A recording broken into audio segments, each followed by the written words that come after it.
राजस्थान अलवर के सबसे पुराने औद्योगिक क्षेत्र एमआईए में बढ़ते प्रदूषण को रोकना बड़ी चुनौती बनी हुई है। वायु और जल प्रदूषण को रोकने के लिए राज्य प्रदूषण मंडल की ओर से प्रयास भी किए जा रहे हैं।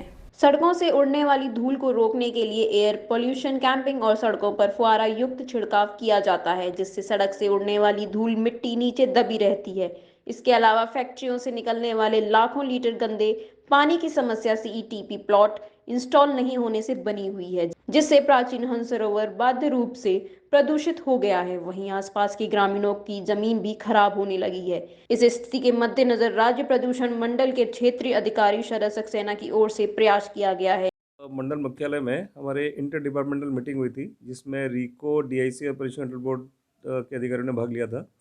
उसमें अभी एक नया जो प्रयोग आप जो पूछ रहे हैं वो ये हुआ था कि बायो रेमेडिएशन और फाइटो रेमेडिएशन के माध्यम से जो इंडस्ट्रीज से गंदा पानी निकल रहा है उसको ट्रीट किया जाएगा और उसको उपयोग में लिया जाएगा इंडस्ट्रियल एरिया में ही, उन जगहों पे जहाँ प्लांटेशन आसानी से किया जा सकता है। जैसे अशोक लेलैंड हो गया, रोका हो गया, तो ये दो जगह में अगर ये दो जगह अपनी लैंड दे देंगी और उसमें प्लांटेशन कर लिया जाएगा।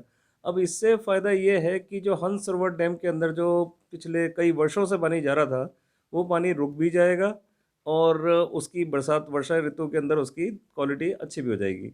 इसी के साथ साथ इसी प्रयोग से हंस सरोवर डैम का जो भी एग्जिस्टिंग पानी है उसका भी बायो रेमेडिएशन और फाइटो रेमेडिएशन के माध्यम से उसको इम्प्रूव करने की कोशिश की जाएगी। और इसके लिए हमने जो देश की सर्वोच्च संस्था है दिल्ली आईआईटी, उसके बड़े रिनाउंड प्रोफेसर हैं जिन्होंने इस तरह के वर्क्स करवाए भी हैं, उनको हमने इसकी डीपीआर बनाने के लिए मतलब एंगेज किया है।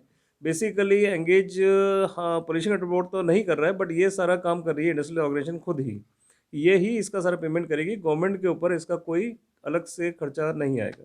तो सर इसमें सीईटीपी प्लांट की कोई ज़रूरत नहीं रहेगी? देखिए सीईटीपी प्लांट जो लगता है बेसिकली वो भी पानी को ट्रीट करने के लिए लगता है। अच्छा, अब इसमें क्या है कि अगर सीईटी प्लांट अगर आज भी लगना स्टार्ट होता है तो उसको लगने में भी कम से कम 3-4 साल चाहिए। इन द मीन टाइम तो पानी जाता रहेगा।